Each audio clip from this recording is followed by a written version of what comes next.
Hello student, welcome back my new video. तो student, आज मैं आप लोगों को इस वीडियो में बताने वाला हूं क्लास 10 मैथ का प्रश्नावली 3.2 और क्वेश्चन नंबर 3 का ये तीसरा। ठीक है, ये तीसरा नंबर जो प्रश्न वो दिया कि एक क्रिकेट टीम के कोच ने 7 बल्ले तथा 6 गेंद 3800 रुपये में खरीदी। बाद में उसने 3 बल्ला तथा 5 गेंद 1700 रुपये में खरीदी। प्रत्येक बल्ले और प्रत्येक गेंद का मूल्य ज्ञात कीजिए। तो इसको देखो कैसे ज्ञात करना है। सबसे पहले तो आप ये समझ लीजिए, यहां पर मैं आप लोग के लिए एक रफ कार्य बता रहा हूं, आप लोग पहले इसको समझ लीजिए। ठीक है, देखिए मान लीजिए कि एक पेन का मूल्य अगर 5 रुपया है तो 4 पेन का मूल्य कितना होगा? 4 पेन का मूल्य कितना होगा? 20 रुपया। 20 रुपया होगा ना। तो ये 20 आया कैसे? हम लोग ने क्या किया कि 5 में 4 से गुणा किए तभी 20 आया। जैसे मान लीजिए कि एक टॉफी का दाम अगर 2 रुपया है, ठीक है, तो 5 टॉफी का दाम कितना हो गया? 10 रुपया। 10 रुपया आया कैसे? 5 में हम लोग क्या किए? 2 से गुणा किए। ठीक है ना, 5 में क्या किया? 2 से गुणा किया तभी ना आया 10। तो ठीक उसी प्रकार से तो इस प्रश्न में बोला है, पहले प्रश्न को अच्छे से हम लोग पढ़ेंगे। प्रश्न में क्या बोल रहा है तो देखो, प्रश्न में बोला कि एक क्रिकेट टीम के कोच ने 7 बल्ले तथा 6 गेंद खरीदे। तो उन्होंने कितना पैसा दिया? 3800 रुपया दिया। ठीक है ना, 3800 रुपये में 7 बल्ला और 6 गेंद खरीदी। बाद में उसने 3 बल्ला तथा 5 गेंद 1750 में खरीदी। तब प्रत्येक बल्ले और प्रत्येक गेंद का मूल्य ज्ञात कीजिए। तो देखो इसको कैसे ज्ञात करेंगे। जो इसमें बोला, क्या क्या बोला है? बल्ले और गेंद का मूल्य ज्ञात करने के लिए बोला। तो हम लोग सबसे पहले मान लेंगे, तो यहां पर लिखेंगे हल लिखने के बाद लिखेंगे माना एक बल्ला का मूल्य, चाहे एक लिखे, एक बल्ले का मूल्य बराबर x रुपया। ठीक है ना, तथा एक गेंद का मूल्य, इसको हम लोग मान लेंगे y रुपया। मान लेते हैं कि एक बल्ले का मूल्य x रुपया है और एक गेंद का मूल्य y रुपया है। अब देखिए, अब यहां पर हम लोग लिखेंगे प्रथम शर्त में क्या बोला है कि देखो क्रिकेट टीम के कोच ने 7 बल्ले तथा 6 गेंद 3800 रुपये में खरीदी। तो यहां से हम लोग लिखेंगे प्रथम शर्त अनुसार,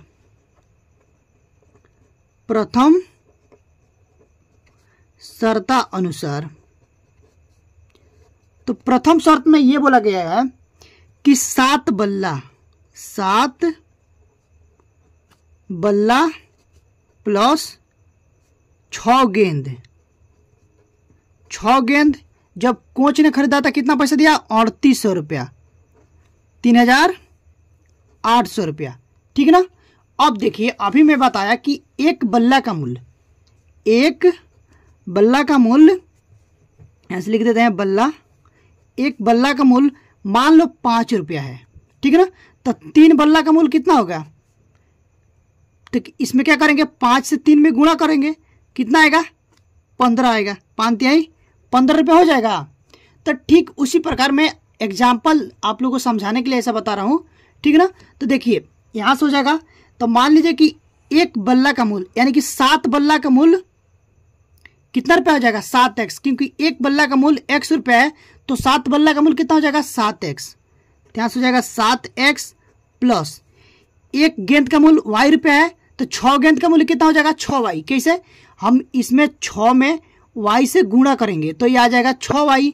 उसी प्रकार से इसमें करेंगे कि x में कितना से 7 से गुणा करेंगे, 7 से गुणा करेंगे x में, ये जाएगा 7x।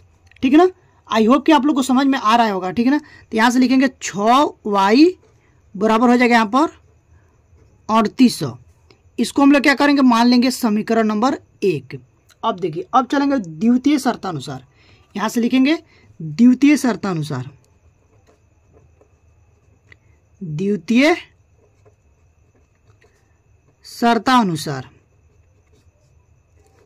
अब देखिए यहाँ पर दूसरी शर्त में क्या बोला है, यहां से देखिएगा, बाद में देख लीजिए, बाद में उसने 3 बल्ला तथा 5 गेंद 1750 में खरीदी, प्रत्येक बल्ले और प्रत्येक गेंद का मूल्य ज्ञात कीजिए। तो दूसरे में हम लोग ये लिखेंगे कि 3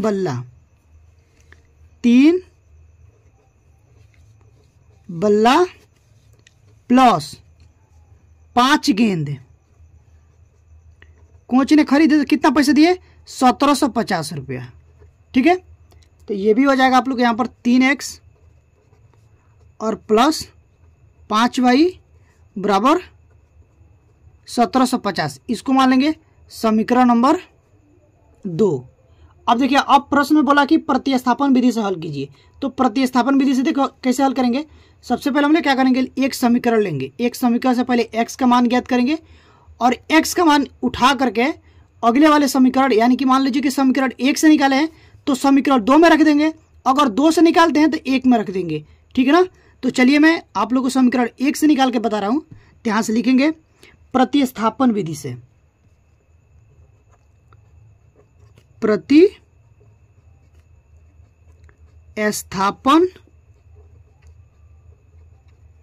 विधि से।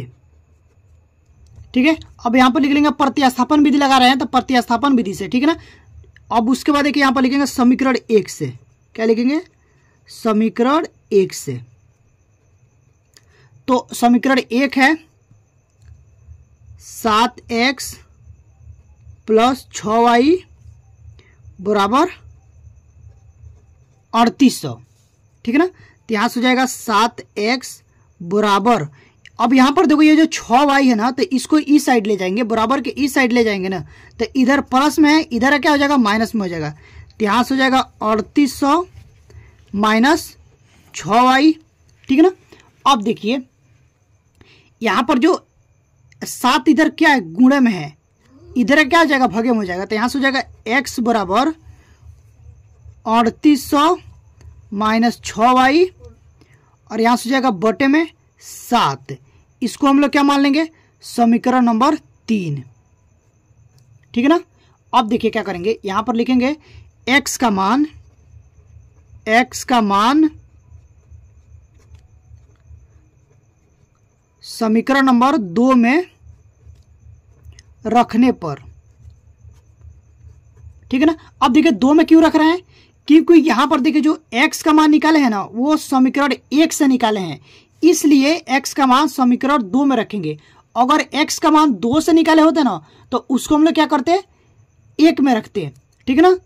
तो अभी हम लोग क्या रखेंगे, 2 में रखेंगे, क्योंकि 1 से निकाले हैं। तो अभी देखो समीकरण नंबर जो 2 है वो यहां पर ये है। ठीक है ना। कितना है, 3x plus 5y equal to 1750। यहां से लिखेंगे 3। अब देखिए x का मान कितना है, 3800 माइनस 6y बटे में 7। इसको बंद कर लेते हैं। उसके बाद क्या है, प्लस में 5y बराबर 1750। अब देखिए इसमें ये गुणा हो जाएगा, तो यहाँ से हो जाएगा 3800 गुणे में 3 माइनस में 6×3 18y और बटे में 7। ठीक है, प्लस में 5y बराबर 1750। अब देखिए यहाँ पर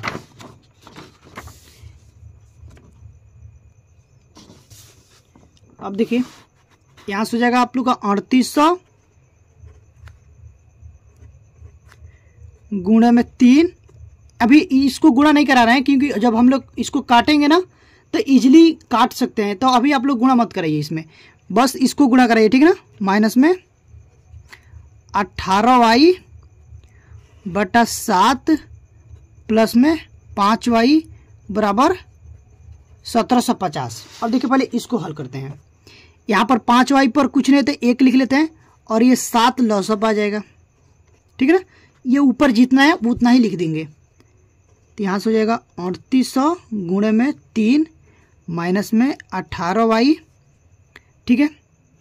अब यहाँ से प्लस का निशान है तो प्लस का निशान लगाएंगे और इसको गुणा करा देंगे तो ये हो जाएगा 7 × 5 = 35, ये हो जाएगा 35y बराबर 1750। अब देखिए 1750 यहाँ पर कुछ नहीं तो 1 लिख लेते हैं और इसको तिरछा तिरछी गुणा करा देते हैं।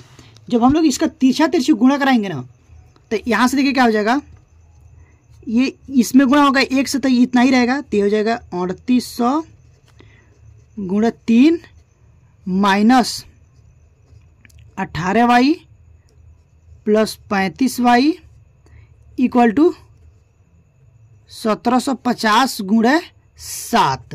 ठीक है।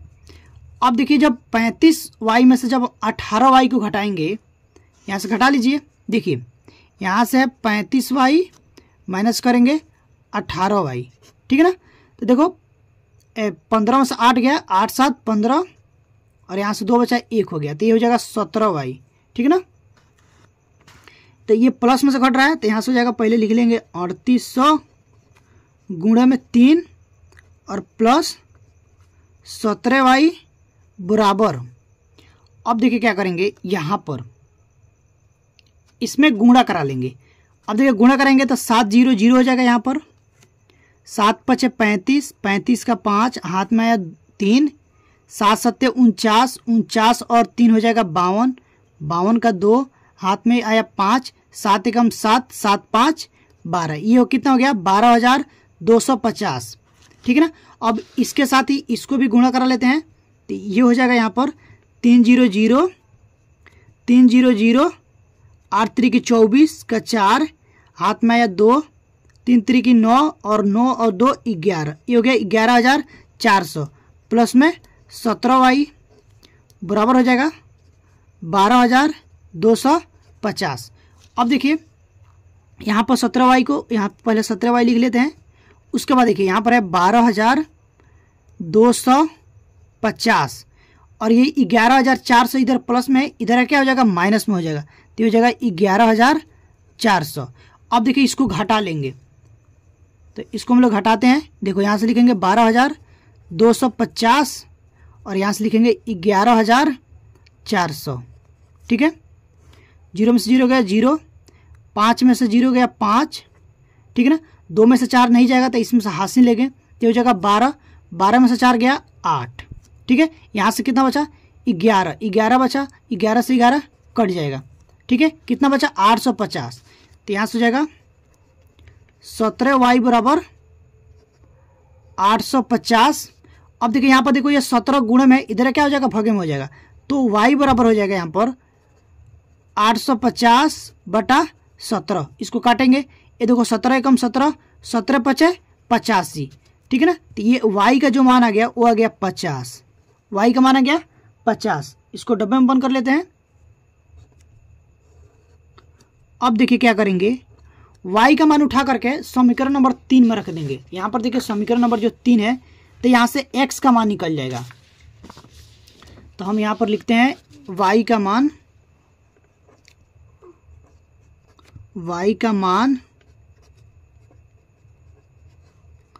समीकरण नंबर 3 में रखने पर, ठीक है। चलिए अब रखते हैं समीकरण नंबर 3 में। तो समीकरण नंबर 3 है आप लोग का x बराबर 3800 माइनस 6y और बटे में 7। अब देखिए y का मान कितना आया है 50 आया है, तो यहाँ से हो जाएगा 3800 माइनस 6 गुणे y के जगह क्या रख देंगे 50 और यहाँ पर हो जाएगा बटे में 7। अब देखिए ये तो 3800 को 3800 लिख लीजिए, माइनस में 5 6 के 30 और 1 0, ये हो जाएगा 300 और बटे में 7, ठीक है ना। अब देखिए इसमें से घटाएंगे, 3800 में से 300 घटाएंगे, 3800 में से हम कितना घटाएंगे 300, माइनस करेंगे तो ये हो जाएगा 0 0, 8 में से 3 गया 5 और यहाँ पर 3, तो कितना बचेगा 3500, तो यहाँ से हो जाएगा 3500 बटे में 7। अब देखिए 7 × 7 7 × 5 = 35, तो यहाँ से कितना आ गया 500 यानी कि 500। तो x का जो मान आ गया वो कितना आ गया 500। ठीक है, x का मान आ गया 500 और y का मान आ गया 50। तो अब देखिए यहाँ पर हम लोग x का मान की, ठीक है ना, एक बल्ले का मूल्य कितना था x रुपया, तो x को हम लोग माने थे बल्ले का मूल्य x रुपया, तो x का मान कितना आया है 500। तो एक बल्ला का मूल्य कितना हो जाएगा 500 और एक गेंद का मूल्य कितना हो जाएगा 50 रुपया। तो वो चीज़ हम लोग पहले यहाँ पर लिखेंगे नीचे। यहाँ पर देखिए प्रश्न यहाँ पर खत्म हो रहा है ना, तो यहाँ से हम लोग लिखेंगे अतः, ये लिखना बहुत जरूरी है, लिखेंगे अतः एक बल्ले का मूल्य, एक बल्ले का मूल्य 500 रुपया तथा एक गेंद का मूल्य 50 रुपया है। देख लीजिए है, और यहाँ पर हो जाएगा आंसर। तो आई होप कि आप लोग को ये प्रश्न जरूर समझ में आए होंगे। अगर आप लोग को प्रश्न समझ में आया है और वीडियो अच्छी लगी हो तो प्लीज़ वीडियो को लाइक करिएगा। चैनल पर पहली बार विजिट किए हैं तो चैनल को सब्सक्राइब करके बेल आइकन को प्रेस कर दीजिएगा, ताकि जो भी वीडियो डालूं उसका नोटिफिकेशन आप लोग के पास तुरंत पहुंचे और आप लोग की तैयारी अच्छे से हो पाए। तो स्टूडेंट अभी के लिए बस इतना ही, मिलते हैं इसी तरह की नेक्स्ट वीडियो में, तब तक के लिए थैंक यू फॉर वॉचिंग।